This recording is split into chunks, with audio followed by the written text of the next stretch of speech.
A graça e a paz do Senhor Jesus para todos e para todas. Que Deus abençoe o nosso Brasil e que haja paz no nosso meio. Nós hoje vamos fazer um estudo breve sobre Jó. Jó, homem da terra de Uz, provavelmente localizada a nordeste da Palestina, hoje o Oriente. Era um homem rico, detentor de muitas terras, de uma extensa terra, possuía 7.000 ovelhas, 3.000 camelos, 500 juntas de bois e 500 jumentas. Era um homem riquíssimo.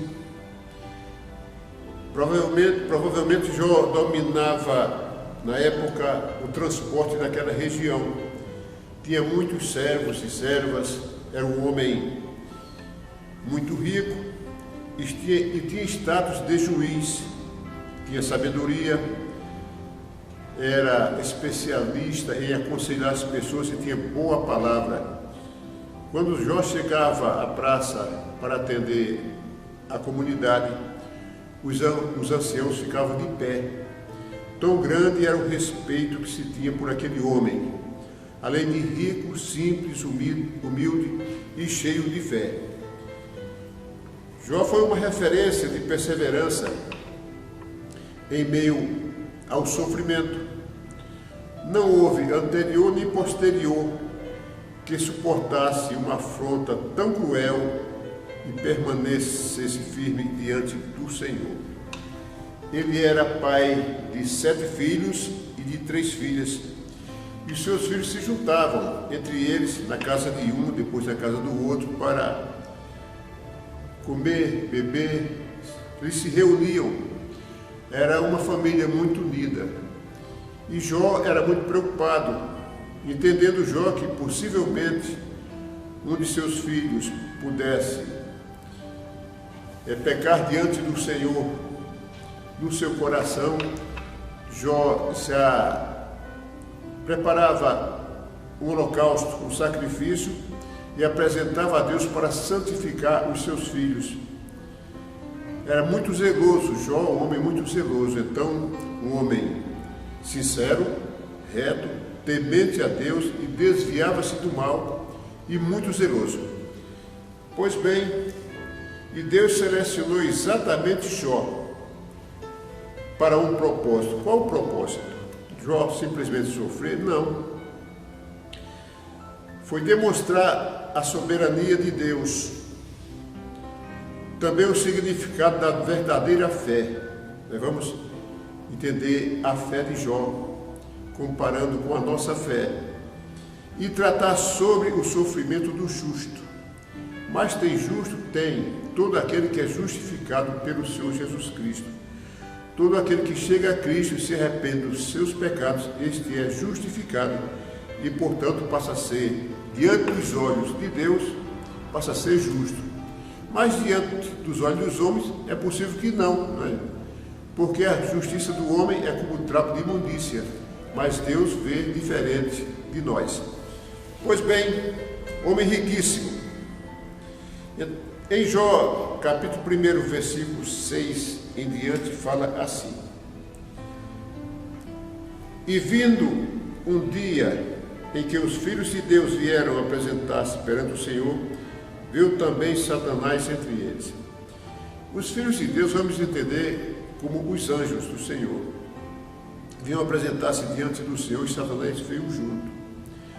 Mas se mistura anjos e Satanás, luz e trevas? Não, não se mistura. Mas por que eles vinham juntos? Acha que eles iam batendo papo, conversando com o outro? Os anjos falavam assim: Satanás, e aí, quantos desastres você já provocou hoje? Satanás dizia: já provoquei um bocado, já arrumei confusão, adultério. E Satanás dizia: e aí, anjo, vocês já deram quantos livramentos? Né? Você acha que eles iam conversando isso? Mas de forma nenhuma. Deus tinha propósito de mostrar a sua soberania e demonstrar que Ele está no controle de todas as coisas. Então Deus, entendo eu, que Deus mandou os anjos trazer Satanás. mas ele veio ali detido e chegou à presença de Deus. E no versículo 7 diz assim: então o Senhor disse a Satanás: de onde vem? E ele disse: de rodear a terra e passear por ela. Então aqui nós já sabemos que ele não é onipresente. Ele sai rodando, passeando. Aonde ele encontra a brecha, ele entra. E fica ao derredor, rugindo como um leão e buscando a quem possa tragar. Então nós precisamos estar atentos, porque esse é o trabalho do adversário de nossas vidas. É arrumar confusão, morte, adultério, prostituição, bebedice e outras coisas que afastam o homem de Deus. Então ele fica andando. Onde ele acha uma brecha, ele se instala e ali começa a trabalhar na mente da pessoa. E ele não arruma somente confusão, mortes, etc. não. Ele vem com um sapatinho de lã. Ele vem entre as filosofias, entre as poesias, e vem convencendo o homem do erro e do pecado. Vem convencendo o homem para se distanciar de Deus. Mas não é um bom negócio o homem se distanciar de Deus e se apegar com Satanás, ou seja, seguir as suas filosofias. Ele é terrível. Ele inspira o homem a produzir poesias, letras musicais, para levar o homem à dor do cotovelo, à bebedice, também ao adultério e tantas coisas relacionadas, e o homem vai se distanciando de Deus. Então ele se apresenta como uma parte boa quando não é. Ele envolve as pessoas ao erro, e um abismo vai chamando outro abismo. Então nós temos que ter cuidado, porque ele anda passeando por aí, sabe? Mas quando ele chega perto de uma pessoa como Jó, né, o homem cheio de fé, ele cai fora, porque na verdade você vai ver que ele incitou a perturbar a Jó, mas ele caiu fora. A Bíblia diz: resisti, o diabo ele fugirá de vós, né? Então Jó foi firme e o diabo caiu fora. Nós vamos ver daqui a pouquinho. E no versículo 8 diz assim: e disse o Senhor a Satanás: observaste tu a meu servo Jó? Porque ninguém há na terra semelhante a ele, ou seja, sincero, reto, temente a Deus, e desvia-se do mal. Então respondeu Satanás ao Senhor e disse: porventura teme Jó a Deus debalde, ou seja, em vão? Ele quis dizer assim: olha, Jó teme a tu, o Satanás falava assim, a tu, porque você dá para ele riqueza. Então é uma troca. Aí Deus foi provar que não é. E ele falou assim, ainda Satanás falou assim: porventura não cercaste tu de bens a ele, e a sua casa é tudo quanto tem? A obra de suas mãos abençoaste, e o seu gado está aumentando na terra. Mas estende a tua mão e toca-lhe em tudo quanto tem, e verás se não blasfema de ti na tua face. O Satanás, ele fez uma grande provocação, mas Deus não foi na onda de Satanás. Deus mostrou para Satanás que ele estava errado. E que Jó era de fato um homem temente ao Senhor, sincero, justo. E Deus prosseguiu.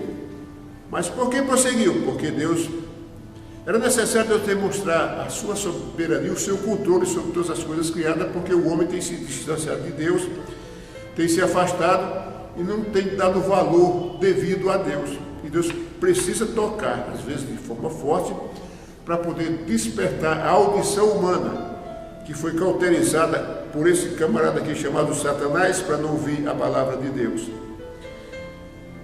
Aí veja, e disse o Senhor a Satanás: eis que tudo quanto tem está na tua mão, somente contra ele não estendas a tua mão. E Satanás saiu da presença do Senhor. Eu acho que ele saiu tocando fogo em tudo quanto é canto, sabe por quê? Ele não presta, né? Sabe que ele é perverso. A Bíblia diz que ele veio para matar, roubar e destruir. Assim disse o Senhor Jesus. Jesus conhece muito bem, né, a figura. E sucedeu um dia em que seus filhos e suas filhas comiam e bebiam vinho na casa de seu irmão primogênito, que veio o mensageiro a Jó e lhe disse: os bois lavravam e as jumentas paciam junto a elas, e eis que deram sobre eles os sabeus e os tomaram, e aos moços feriram ao fio da espada, e somente eu escapei para lhe trazer a nova. Essa notícia é muito ruim, é de assustar, né? E Jó ficou impactado com essa notícia. Isso é natural do ser humano. Estando ele ainda falando, o rapaz dando essa notícia a Jó, veio outro e disse: fogo do céu caiu e queimou as ovelhas e os moços, e os consumiu, e só eu escapei para te trazer a nova.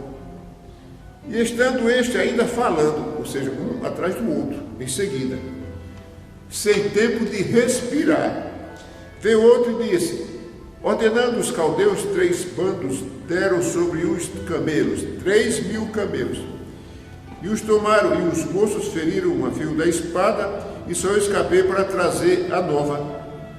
Estando este ainda falando, isso aí foi, o diabo é cruel. Ele é cruel.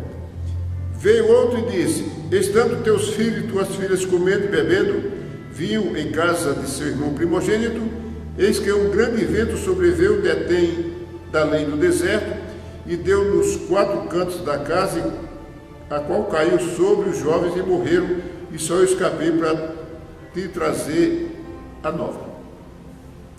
Então Jó, de uma hora para outra, perdeu 7.000 ovelhas, 3.000 camelos, 500 juntas de boi e 500 jumentas, 7 filhos homens e 3 mulheres. Ficou só a terra, o terreno dele, ficou só a fazenda.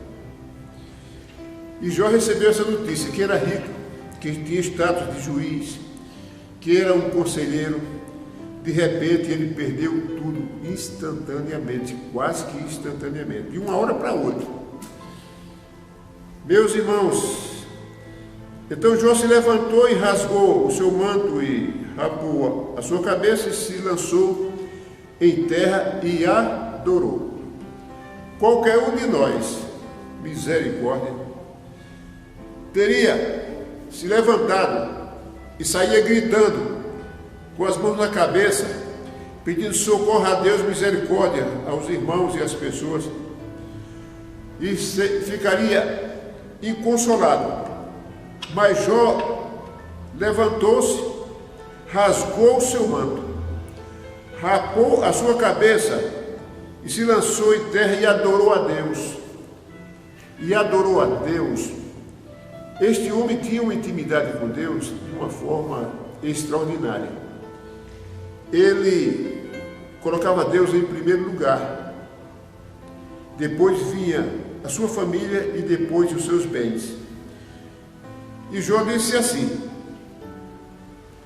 nu saí do ventre de minha mãe e nu tornarei para lá. O Senhor o deu, o Senhor o tomou, bendito seja o nome do Senhor. Ou seja, ele entrou exatamente no barco certo, que é no barco de Deus. Ele ficou ali quietinho, sem nada, um homem pobre, economicamente quase que miserável, porque sobrou-lhe as terras ainda, emocionalmente conturbado. Ele ficou no barco do Senhor, aguardando a resposta de Deus, e não desviou-se. Então, quando nós passamos por uma situação que não nos agrada, e que Deus nos livre do mal, é isso que nós pedimos a Ele: nos livra do mal, Senhor, amém. Mas quando vier uma coisa que nos contraria, nós devemos tomar essa postura de Jó, buscar e reforçar e ativar nossa amizade com Deus, e crer nele e esperar nele, porque os olhos do Senhor estão sobre toda a terra, e Ele nos vê. Ele vê a nossa alegria, vê a nossa tristeza, vê a nossa dor, Ele vê todas as coisas, portanto, ele tem o controle. E o Senhor precisava, era necessário que ele demonstrasse a sua soberania, para que o homem possa ver a Deus. E isso é uma forma que Deus utilizou, trazendo o adversário para provocar o mal a Jó, e Deus permitir e Deus controlar a dor de Jó, controlar o seu sofrimento e não deixar Jó padecer, porque Jó foi um instrumento muito importante para Deus. E então, em tudo isto, não pecou, nem atribuiu a Deus falta alguma. Eu já vi, há um tempo atrás, acontecer algo desagradável e a pessoa fala assim: eu sou crente, mas que Deus é esse? E a pessoa ouvia aquilo e aprendia, e qualquer coisa o outro dizia assim: que Deus é esse que não cuida? Né? Completamente o extremo de Jó, que Jó adorou. Isso é o correto, adorar mesmo, porque não viemos e não voltaremos. Não leva 5 centavos. Aliás, é proibido, né, colocar 5 centavos para seguir a pessoa. Não leva absolutamente nada, só o que o homem fez nesta terra. O que plantou, isto ele leva. Agora veja, meus irmãos, que onde Satanás coloca a mão, ele estraga. A função dele é, conforme eu disse, é matar, roubar e destruir, provocar tristeza, depressão, problemas psicossociais. As pessoas ficam deprimidas, as pessoas ficam arrasadas, outros buscam o suicídio, infelizmente, buscam o suicídio, não aguentam a pressão. Ele não tem essa intimidade, essa conexão com Deus para adorar a Deus em meio a uma dificuldade. Mas nós que conhecemos a palavra, aprendemos com Jó. Porque nesse mundo nós temos aflição mesmo. Não tem jeito, tem. Com maior intensidade ou menor intensidade, ou intensidade intermediária, nós temos os probleminhas, mas nós precisamos ter a nossa fé em Deus e crer que o Senhor detém o controle de todas as coisas e, portanto, Ele é soberano. E a nossa fé precisa ser forte, fé firme no Senhor, acreditar que Ele nos vê e cuida de nós, e saber que Ele passa conosco no sofrimento. No sofrimento nós não estamos só, Ele está conosco, passando no sofrimento e tratando, porque o mundo é assim. Se não for o pecado, a desobediência do homem, do princípio, não tinha sofrimento, não tinha problema nenhum, nem gripe tinha, nem espirro tinha, né? Então, mas pecaram, e aí contrariaram o Senhor e deu nisso, né? E Jó adorou a Deus, ele tinha profundidade com Deus. As águas são importantes para nós, é um símbolo bíblico que é usado para dizer: venha, beba e jorre para toda a eternidade. Nós precisamos mergulhar nas águas do Senhor. Tem águas que cobrem somente o pé. É quando a pessoa toma a decisão de seguir a Deus, ele está aprendendo, tomando uma maneira espiritual. Tem água que dá até os joelhos, já é um pouco de experiência. Tem águas que dá na cintura, já dá para nadar. Tem água que dá no pescoço, já é uma experiência satisfatória, mas tem água que cobre a cabeça e a pessoa não tem capacidade de respirar. Quando a água cobre a cabeça, é exatamente quando a pessoa aprende a depender de Deus. É claro que ele vai fazer um planejamento para a sua vida, trabalhar, vai cuidar da família, vai fazer o trabalho que agrada a Deus, mas ele tem uma dependência, aquilo que foge do controle dele, ele coloca na mão de Deus e espera. Aconteceu assim com Jó. Jó produziu frases lindas neste livro. Ele falou em certa ocasião, ele disse: eu sei que o meu Redentor vive. Era a esperança de Jó. E Jó profetizou a vinda do Senhor Jesus. Mas ele tinha esperança: eu sei que ele vive e não se afastou de mim. Não é lindo isso? Eu sei que ele vive em meu sofrimento daquele, né? Então veja que Jó foi acusado de pecado por seus amigos, mas Jó disse: eu não pequei. E foi acusado e Jó fazia a defesa. E ele segurava firme, disse: eu não pequei. Eu não cometi nenhum pecado, eu sou inocente. E Deus vendo isso, né? E os seus amigos pressionando Jó. E no capítulo 2, versículo 5 em diante, fala assim: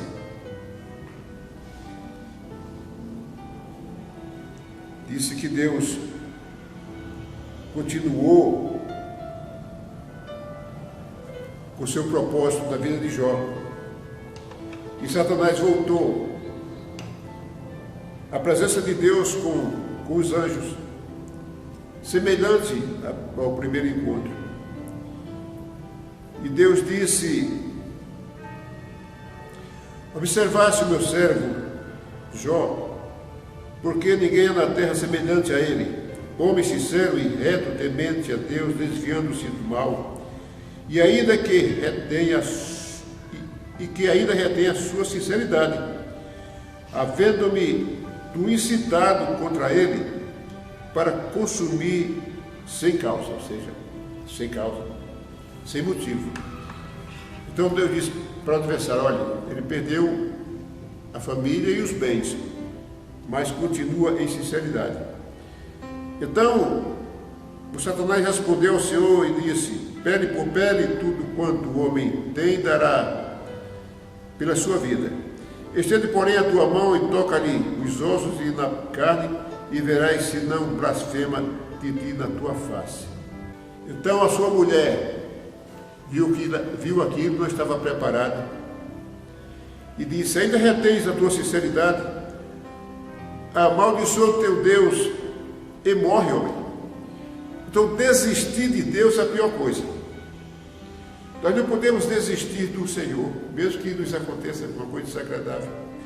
É claro que nós vamos sofrer, nós vamos gemer, nós vamos tremer, mas desistir de Deus não é um bom negócio. E aí Jó disse: como fala qualquer doido, assim falas tu. Receberemos bem de Deus e não receberemos o mal?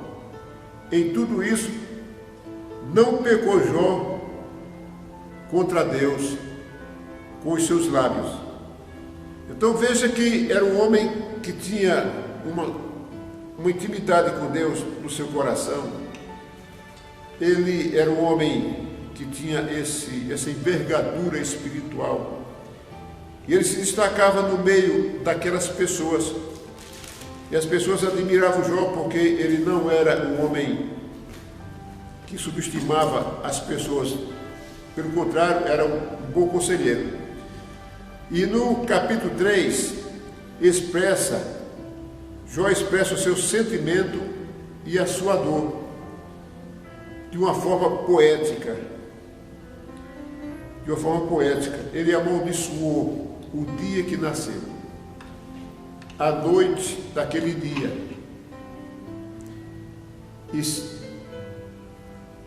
E ele sentiu-se triste do dia que nasceu. Jó desejou não ter nascido. Antes deveria ter morrido, porque não passaria por uma dor terrível como aquela. E no versículo 24 do capítulo 3 diz assim: depois que ele lamentou, é normal lamentar, é uma forma de aliviar a alma, você expressa o seu sentimento. E ele escreveu assim: porque antes do meu pão vem o meu suspiro. Ou seja, antes do alimento vem aquele suspiro da dor, da tristeza, da perda da família, do sacrifício do seu trabalho. E ele disse: mas eu sou inocente, como posso passar por isso? E seus amigos acusando Jó. Ele disse: os meus gemidos se derramam como água. Ou seja, muito gemido, muito sofrimento. Ele expressou o seu sofrimento no capítulo 3, no capítulo 3 do livro de Jó. Nessas alturas, Satanás caiu fora, pegou o beco, porque viu que depois que Jó perdeu os seus bens e os seus filhos e filhas, depois que Jó foi acometido de uma enfermidade terrível e se coçava entre as cinzas, e Jó não negou a Deus, o adversário perdeu a sua força e o seu argumento e foi passear de mundo afora, mas saiu da presença de Jó. A Bíblia diz: resisti ao diabo e ele fugirá de vós. Jó não deu asas para o adversário, e nem o adversário pôde dar gargalhada diante de Deus. Por quê? Porque Deus estava no controle da vida de Jó. Então o adversário perdeu feio, né? E ele perde mesmo. Agora, se ele encontrar brecha, se ele encontrar um alimento que possa usufruir daquilo ali, para arrumar uma confusão, pode ter certeza que ele coloca intriga no meio de família, confusão no meio da igreja, confusão no meio do trabalho. Quando você perceber essas coisas, tu vai pensar o seguinte: Satanás está aí. Por quê? Porque tem brecha, tem asas para o adversário dar os seus voos e alcançar muitas pessoas que se relacionam em meio à confusão. Então, Jó foi um exemplo para nós. É claro que o homem, quando está passando por uma situação dessa, recorda os tempos ruins, é normal. E Jó recordava o seu passado. Jó se lembrava do tempo que Deus abençoava ele. Se lembrava do tempo que sentava rodeado de crianças, de amigos. Jó se lembrava da sua vida passada, do seu status, do respeito que tinha. E agora, doente e sem nada, Jó era humilhado. Chegou a receber uns de bandas assim, porque as pessoas não respeitavam mais Jó. E Deus no controle da vida de Jó. Então, Deus no meio daquela embarcação, daquele sofrimento. Se você teme ao Senhor e você passa por um sofrimento, saiba que Deus está no meio do teu sofrimento. Ele está com você passando a dificuldade. E nós não podemos nos reportar à revolta, nem nos reportar às coisas que nos tiram da presença de Deus, mas nós devemos nos reportar continuamente ao Senhor, porque Ele é o Deus que sara, o Deus que cuida, o Deus que limpa marcas, limpa a imagem, devolve o conceito, devolve a honra. Ele é Deus. E Jó assim foi seguindo, e no capítulo 38 a 41, Deus se manifesta a Jó. E Deus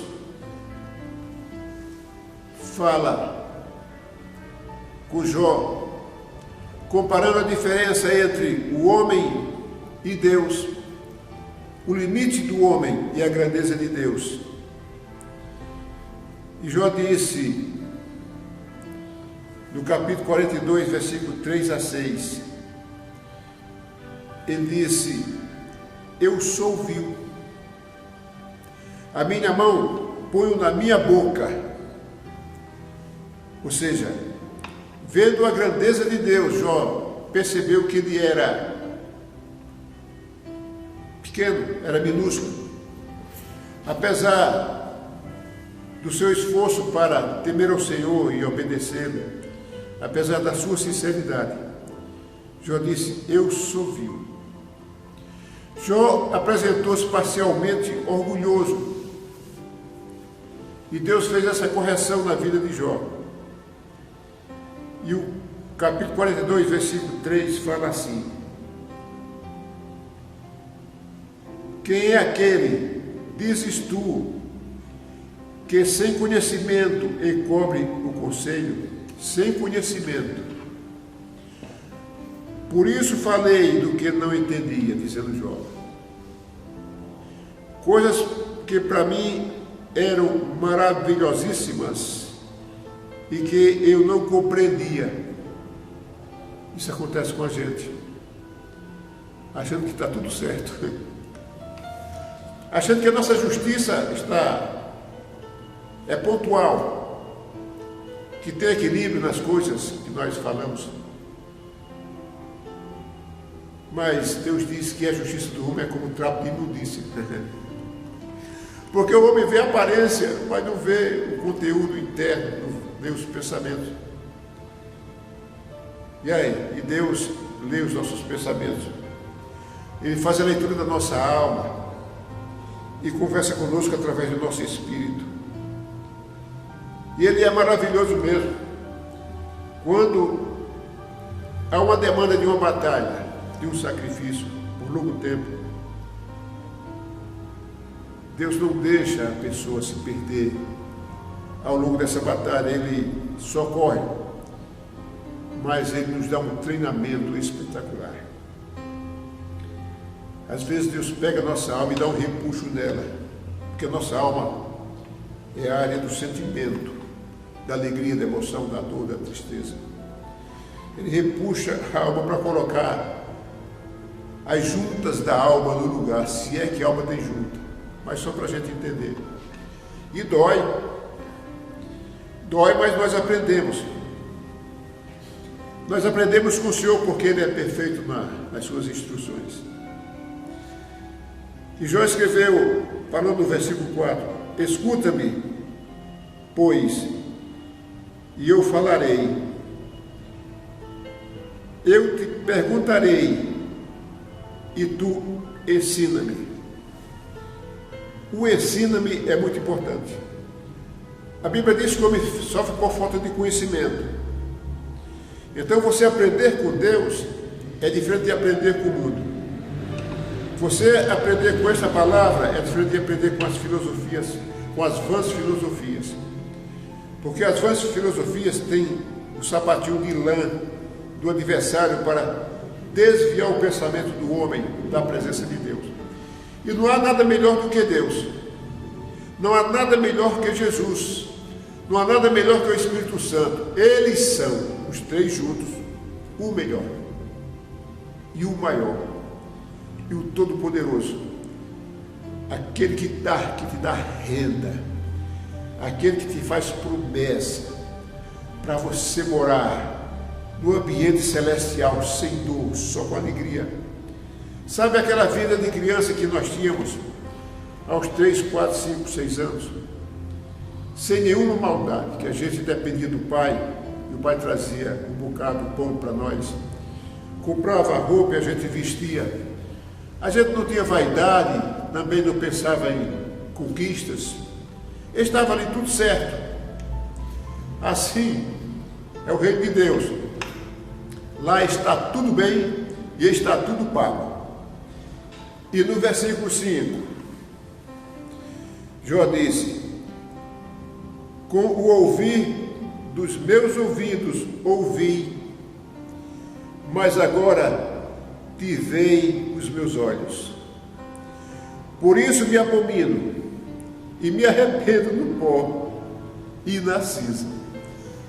Isto aqui quer dizer que nós devemos nos humilhar diante do Senhor, ser simples diante dele e reconhecer a sua grandeza. Mas quando Jó falou assim, mas agora te veem os meus olhos, o Senhor está falando de experiência com Deus. ele reconheceu a grandeza do Senhor. E Deus assim abençoou Jó. E os seus amigos receberam o perdão de Deus mediante a oração de Jó. E Deus recompensou Jó e devolveu-lhe o dobro do que possuía. Se Jó possuía 7.000 ovelhas, passou a ter 14.000 ovelhas. 3.000 camelos, que é uma grana, passou a ter 6.000 camelos. 500 juntas de bois, 1.000 juntas. 500 jumentas, 1.000 jumentas. Recebeu 7 filhos e 3 filhas, as mulheres mais lindas daquela região, não tinha outra igual. Deus não fala, a Bíblia não fala sobre a mulher de Jó. Se ela morreu, se envelheceu demais, eu sei que entende-se assim, que a mulher de Jó agarrou-se com aquele homem e resolveu tomar uma posição diante de Deus. Ele sobreviveu, é o que dá para entender. Portanto, Deus tirou o cativeiro de Jó. Por que Deus tirou o cativeiro de Jó? Porque Deus é fiel. Ele é fiel. Você se coloca com sinceridade diante de Deus, Ele te dá a resposta que você precisa, a fidelidade dele para você. Portanto, não desista de Deus. Desista das filosofias deste mundo. Mas tem pessoas, mas tem muita gente com audição que apenas ouviu falar de Jesus, mas não conheceu o seu sacrifício. Apenas ouviu falar de Jesus, mas não conheceu a sua palavra e nem se interessa. Cuidado, porque o adversário pode estar te cercando, encontrando uma brecha para te desviar do Senhor ou para você não achegar-se a Ele. Portanto, quebre essas barreiras, quebre as asas, para que o diabo não se assente nelas e não dê voos para contaminar outras pessoas, mas dê asas para Jesus, para que Ele possa se hospedar com você, você com Ele, e que o Espírito Santo possa habitar na sua vida e você seja salvo por meio do Senhor Jesus. Ele é o nosso processador. Ele é o Senhor que nos transforma e nos leva à presença e o brilho do grande Deus. Fique com Deus.